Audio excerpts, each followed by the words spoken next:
Hi friends, எல்லாருக்கும் வணக்கம். இன்னைக்கு ரொம்ப டேஸ்டான, அதே சமயத்தில் ரொம்ப ஈஸியான டிஃபன் சாம்பார், இட்லி, தோசை, பொங்கல் இதுக்கெல்லாம் வச்சு சாப்பிடக்கூடிய டிஃபன் சாம்பார் எப்படி பண்ணலாம் அப்படின்னு நாங்கள் பார்க்க போகிறோம். இது சாதத்துக்கூடையும் தொட்டு சாப்பிடலாம், நம்ம ரொம்ப டேஸ்டாக இருக்குங்க. அதுக்கு முன்னாடி எல்லாருக்குமே இனிய ஆங்கில புத்தாண்டு நல்வாழ்த்துக்கள். இன்னைக்கு முடிஞ்ச அளவுக்கு யாராவது ஒருத்தருக்கு ஒரு சின்ன தர்மம் செய்யுங்க. தர்மம் எப்பயும் தலைக்காக்கும்னு சொல்லுவாங்க. முடிஞ்ச அளவு ஒரு சின்ன தர்மம் செய்யுங்க, சரிங்களா? அதே மாதிரி நம்ம மனசளவும் எந்த அளவு தீயது எதுவுமே நினைக்காம எல்லாருக்கும் நல்லது செஞ்சோம்னா கண்டிப்பா அது நமக்கு நல்லதாவே அமையும். வாங்க நம்ம இப்ப செய்ய ஸ்டார்ட் பண்ணிடலாம். நான் இன்னைக்கு இந்த பொங்கல் இருக்கு பாத்தீங்களா, பொங்கல் தான் பண்ண போறேன். பொங்கலுக்கு என்ன பண்ணிருக்கேன்னு சொல்லி பாத்தீங்கன்னா, ஒரு சின்ன கிளாஸ், மீடியமா நம்ம டீ குடிப்போம் பாத்தீங்களா, அந்த கிளாஸ்ல 1.5 கிளாஸ் அளவுக்கு திணை அரிசியும் 1 கிளாஸ் அளவுக்கு பாசிப்பருப்பும் எடுத்து வச்சிருக்கேன். இந்த கிளாஸ்ல தாங்க, இந்த கிளாஸ்ல 1.5 கிளாஸ் அளவுக்கு திணை அரிசி எடுத்திருக்கேன். 1 கிளாஸ் அளவுக்கு பாசிப்பருப்பு எடுத்து ஒரு 1/2 மணி நேரம் நல்லா ஊற வச்சுட்டு அதுக்கப்புறமா இதே கிளாஸ்ல 5.5 கிளாஸ் அளவுக்கு தண்ணி ஊற்றி இந்த மாதிரி நான் குக்கர்ல ஒரு 4 விசில் விட்டு எடுக்க போறேங்க. இப்போ இதுக்கு தேவையான அளவு உப்பு சேர்த்துக்கலாம். வெறுதான் உப்பு மட்டும் போட்டு நான் இதை விசில் வச்சு எடுக்க போறேன். இந்த மாதிரி நம்ம ஃபர்ஸ்ட் வேக வச்சுட்டு அதுக்கப்புறம் தாளிப்பு தந்தோம்னா பொங்கல் ரொம்ப டேஸ்டா இருக்கும். காலையில் டிஃபனுக்கு இன்னைக்கு எங்களுக்கு இந்த சிறுதானிய பொங்கலும் பின்ன டிஃபன் சாம்பார் தாங்க. இந்த சாம்பார் செய்யறதுக்கு நான் ஏற்கனவே இந்த கிளாஸுக்கு பாத்தீங்களா, இதுல ஒரு 1/2 கிளாஸ் அளவுக்கு பாசி பருப்பு, 1/2 கிளாஸ் அளவுக்கு துவரம் பருப்பு ரெண்டையுமே இந்த மாதிரி போட்டு ஒரு 1/2 மணி நேரம் நல்லா ஊற வச்சுட்டேன். எப்பயுமே இந்த மாதிரி நம்ம ஊற வச்சுட்டு பண்ணோம்னா தான் நமக்கு டைமும் ரொம்ப சேவ் ஆகும், அதே மாதிரி கேஸும் ரொம்ப சேவ் ஆகுங்க. அது மட்டும் இல்லை, இப்படி ஊற வச்சுட்டு பண்ணுறது தான், அரிசி எந்த பருப்பாக இருந்தாலும் ஊற வச்சுட்டு பண்ணுறது தான் உடம்புக்கு ரொம்ப நல்லது. பாருங்க, இந்த மாதிரி எண்ணெய் காயவுமே இதில் கடுகுளுந்தம் பருப்பு பொரியவுமே கொஞ்சமாக ஜீரகம்,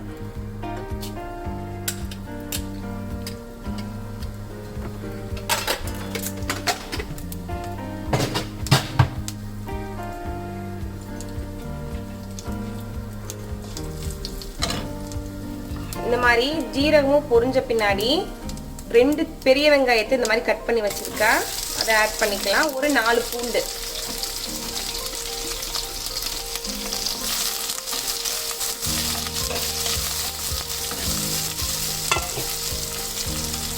கூடையே ஒரு கத்து கருவேப்பிலை இருக்கும் பாத்தீங்களா, இந்த ஒரு கொத்து சேர்த்துக்கிறேன்.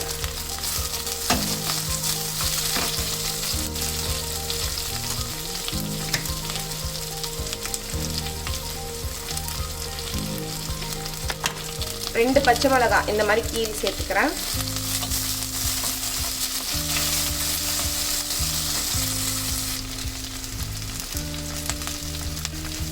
கொஞ்சமா பெருங்காயத்தூள்,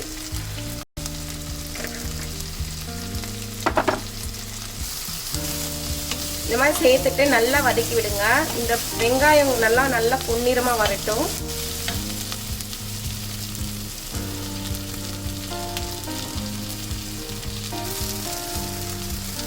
இந்த மாதிரி நல்லா வதங்கின பின்னாடி இந்த ஸ்டேஜ்ல நான் தக்காளி ஆட் பண்ணிக்கிறேன். நல்லா பழுத்த தக்காளியா 2 தக்காளி ஆட் பண்ணிக்கிறேன்.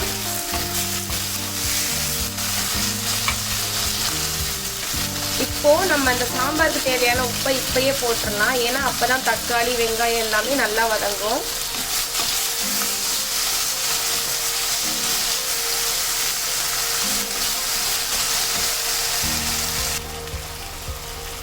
இப்போ இதுல இந்த தக்காளி வதங்கிட்டே இருக்கும்போது கொஞ்சமா மஞ்சள் பொடி சேர்த்துக்கிறேன்.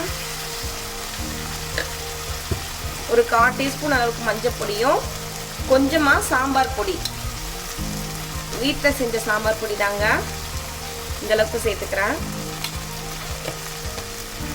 இப்போ இந்த பச்சை மிளகா இருக்கு பாத்தீங்களா, நான் ஓரளவு மீடியம் காரமாக தான் செய்கிறேன். நீங்கள் நல்ல காரம் சாப்பிட்றவங்க அப்படின்னா தாராளமாக இந்த காரத்தோட அளவை உங்களுக்கு ஏற்ற மாதிரி கொஞ்சம் அதிகமாக கூட படுத்திக்கலாம். ஏன்னா நான் குழந்தைக்கும் சேர்த்து செய்கிறதுனால ஓரளவு மீடியமாக இருக்கட்டும், அந்த மாதிரி தான் பண்ணுவேன் எப்பயும்.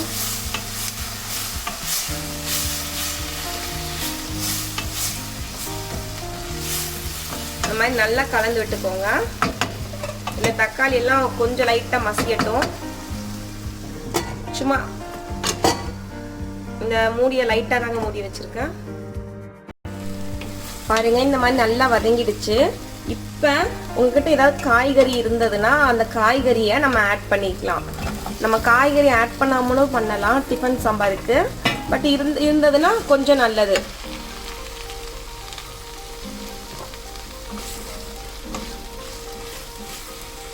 சும்மா ஒரு கேரட்டும் ஒரே ஒரு உருளைக்கிழங்கு மட்டும் போட்டிருக்கேன். நம்மக்கிட்ட என்ன இருக்கோ அதை சேர்த்துக்கலாம். சேர்த்துக்கிட்டு நம்ம ஊற வச்சுருந்தோம் பார்த்தீங்களா, அந்த பருப்பை ஆட் பண்ணிக்கிறேன்.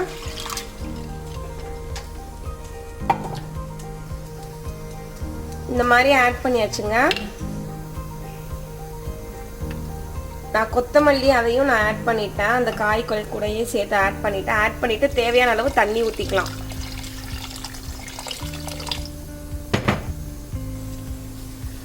இந்த மாதிரி இந்த ஸ்டேஜில் நம்ம இந்த உப்பு காரம் எல்லாம் கரெக்டாக இருக்கான்னு சொல்லிட்டு செக் பண்ணிவிட்டு நம்ம மூடி வச்சிடலாங்க. மூடி வச்சு ஒரு 2லேருந்து 3 விசில் வரட்டும். நம்ம ஏற்கனவே பருப்பெல்லாம் ஊற வச்சு தான் பண்ணதுனால நல்லா வெந்துருங்க. ஒரு 3 விசில் வரட்டும், அதுக்கப்புறம் பார்க்கலாம். பாருங்கள் இந்த மாதிரி 3 விசில் வந்துருச்சு. நான் ஆஃப் பண்ணிட்டேன். அந்த விசில் எல்லாம் இறங்கணும். இன்னும் விசில் இருக்குது. பொங்கல்லையும் இன்னும் விசில் இருக்குது. அதுக்குள்ளே நம்ம சட்னிக்கு ரெடி பண்ணிட்டு வந்துடலாம். இந்த மாதிரி தேங்காய், பொட்டுக்கடலை, கருவேப்பிலை, கொத்தமல்லி, பின்ன மிளகாய், கொஞ்சமாக உப்பு எல்லாம் போட்டு நம்ம அரைச்சிட்டு வந்துக்கலாம். நான் வந்து மேக்ஸிமம் சட்னிக்கு தாளிக்க மாட்டேன், அப்படியே தான் வச்சுக்குவோம். என்னைக்காவது ஒரு நாள் ரேராக தான் தாளிப்போம். உங்களுக்கு வேணும்னா நீங்கள் தாளிச்சுக்கலாம். வெறும் கடுகுளுந்த பருப்பு, பின்ன கொஞ்சமாக எண்ணெய், கடுகுளுந்த பருப்பு, கருவேப்பிலை போட்டு தாளித்து ஊற்றிக்கலாம்.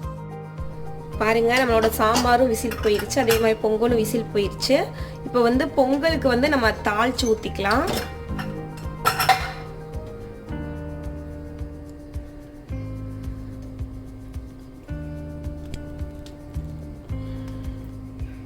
இந்த மாதிரி நெய் ஊற்றிருக்காங்க. நெய் கொஞ்சம் திறமா ஊற்றினோம்னா பொங்கல் ரொம்ப டேஸ்ட்டாக இருக்கும். நம்ம கடுகுளுந்த பருப்பு அந்த மாதிரி போட்டு தாளிக்கணும்னு இல்லை. ஜீரகம் இருக்கு பார்த்தீங்களா, ஜீரகம் போடுறேன். ஜீரகம் வந்து கொஞ்சம் அதிகமாக தான் இருக்கணும்.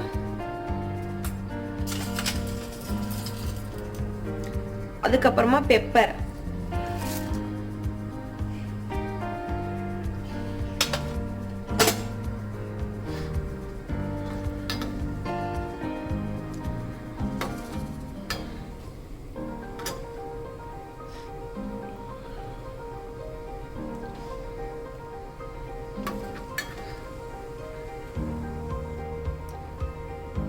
இந்த மாதிரி நல்லா பொரியணும். பொரிஞ்ச பின்னாடி நான் ஏற்கனவே இஞ்சி இருக்குது பார்த்தீங்களா, ஒரு இன்ச் அளவுக்கு எடுத்து இந்த மாதிரி துருவி வச்சுருக்கேன். நம்ம துருவி இல்லை தட்டி போட்டோன்னா தான் எல்லா இடத்துலையும் நல்லா இறங்கும். கட் பண்ணி போட்டதை விட இந்த மாதிரி துருவி போட்டால் தான் நல்லாயிருக்கும்.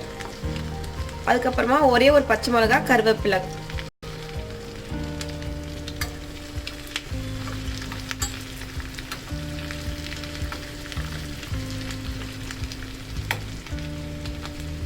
இந்த மாதிரி போட்டுட்டு இந்த மாதிரி கொஞ்சமாக முந்திரி பருப்பு எடுத்துக்கோங்க. நம்ம ஒரு அரை கை அளவுக்கு எடுத்தால் போதும்.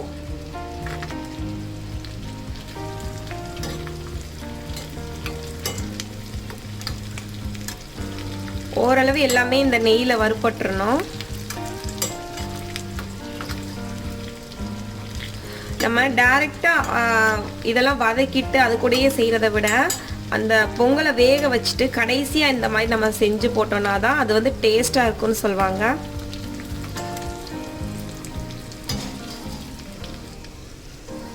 பாருங்கள் இந்த மாதிரி வறுப்பட்டுருச்சு எல்லாமே. முந்திரி பருப்போட கலர் ரொம்ப மாறிடக்கூடாது. இங்கே பாருங்கள் லைட்டாக மட்டும் மாறி இருக்கு பாருங்கள்.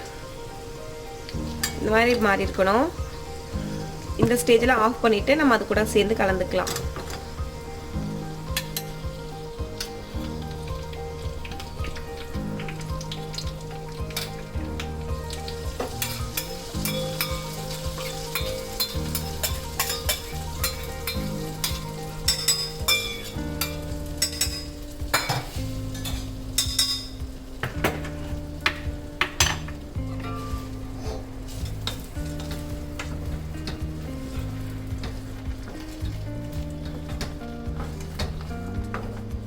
இந்த மாதிரி நல்லா மிக்ஸ் பண்ணிக்கோங்க. நம்ம மேக்ஸிமம் பொங்கல் பண்ண போறீங்க அப்படின்னாலே நம்ம நார்மலா இந்த பச்சரிசி அந்த மாதிரிலாம் பயன்படுத்துறத விட இந்த மாதிரி மில்லட்ஸ்ல செஞ்சு பாருங்க. டேஸ்ட்டும் நல்லா தாங்க இருக்கும். நார்மலா நம்ம பொங்கல் சாப்பிடுவோங்களா அதே டேஸ்ட்ல தான் இருக்கும். நம்ம மில்லட்ல இருக்க சத்தும் கிடைச்ச மாதிரி இருக்கும். ரொம்ப நல்லது. அந்த சிறுதானியங்கள் அப்படிங்கிறது சும்மா இல்ல, எல்லாத்துலயும் அதிக சத்து இருக்கு. அது நம்ம உடம்புல நம்ம உணவுல அடிக்கடி சேர்த்துக்கணுங்க.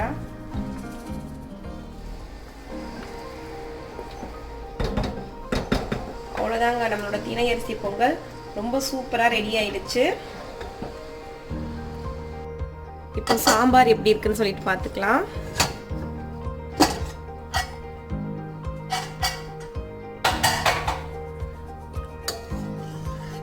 பாருங்க, ரொம்ப சூப்பரா ரெடி ஆயிடுச்சுங்க. இது ரொம்ப சிம்பிளா ஒரு 10 நிமிஷம் கூட ஆகாதுங்க நம்ம செய்யறதுக்கு. பாசி பருப்பு மட்டும் நம்ம ஊற வச்சிட்டோம்னா போதும். 10 நிமிஷத்துல ரொம்ப சீக்கிரமா செஞ்சிடலாம். நான் இந்த மாதிரி செஞ்சுக்கிட்டு சைட் பை சைடா தான் கட் பண்ணேன். கட் பண்றது கூட தனியா டைம் ஒதுக்கல. இந்த மாதிரி நம்ம செஞ்சுக்கிட்டே இருக்கும்போது சைட் பை சைடாவே தான் கட் பண்ணேன். ரொம்ப ஈஸியா செஞ்சிடலாம்.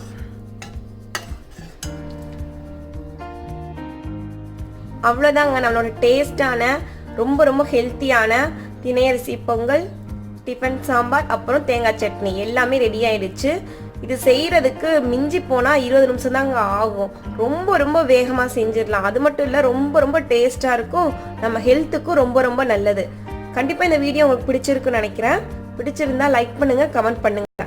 முக்கியமா நம்ம சேனலை சப்ஸ்கிரைப் பண்ண மறந்துடாதீங்க. ஓகே, தேங்க்யூ ஃபார் வாட்சிங்.